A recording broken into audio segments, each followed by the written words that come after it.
त्रिपुरा के एमबीए के छात्र एंजल चकमा की हत्या ने कई सवाल खड़े कर दिए हैं। यह सवाल हमारे सिस्टम पर है। सिस्टम के साथ ही यह हमारे सोच और हमारे मानसिकता को भी दर्शाता है।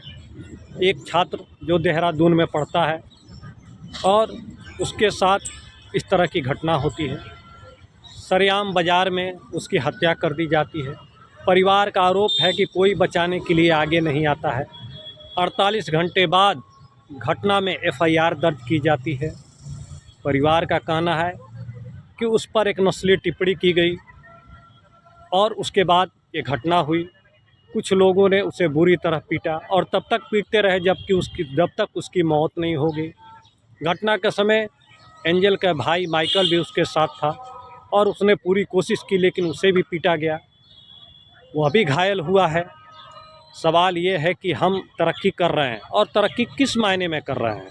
सिर्फ सड़क बन जाना, ब्रिज बन जाना, फ्लाईओवर बन जाना, क्या यही तरक्की है? दोस्तों, अगर हम मानसिक तौर पर आगे नहीं बढ़ रहे हैं तो इस तरक्की को किसी भी रूप में स्वीकार नहीं किया जा सकता है। त्रिपुरा का छात्र देश के किसी कोने में भी रहे, उसके साथ एक सम्मानजनक बर्ताव होना ही चाहिए था। देश में हर प्रदेश के लोग कहीं ना कहीं रह रहे हैं, चाहे वो पढ़ाई लिखाई कर रहे हों, चाहे वो रोज़गार कर रहे हों। आपको ताज्जुब होगा कि एंजल चकमा को चाइनीज और चाइनीज मोमो शब्द कह के चिढ़ाए गए और उसके बाद ही बात बिगड़ी।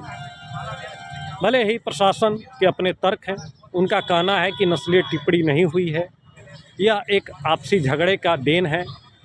जो भी हो, ये जांच का विषय है, लेकिन चीज़ों पर रोक लगनी चाहिए।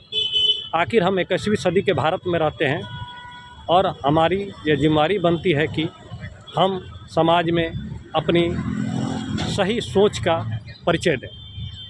हम ऐसी घटनाओं को रोकें, क्योंकि देश में कहीं भी रहने वाला हमारा भाई है, हमारे अपने लोग हैं, चाहे वो किसी भी भाषा संस्कृति से बिलोंग करते हैं।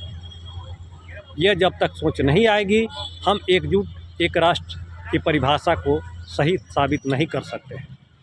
दोस्तों, नए साल में हम उम्मीद करते हैं कि इन चीज़ों से हम उभरेंगे और हमारी सोच भी व्यापक होगी। अरे, भारत की सोच तो हमेशा से ग्रहणशीलता की रही है।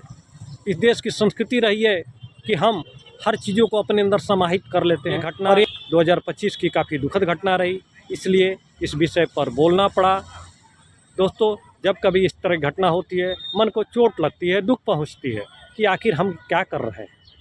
एक होनहार नौजवान का जीवन इस तरह जाना वास्तव में दुखद है। दोस्तों, नमस्कार। आप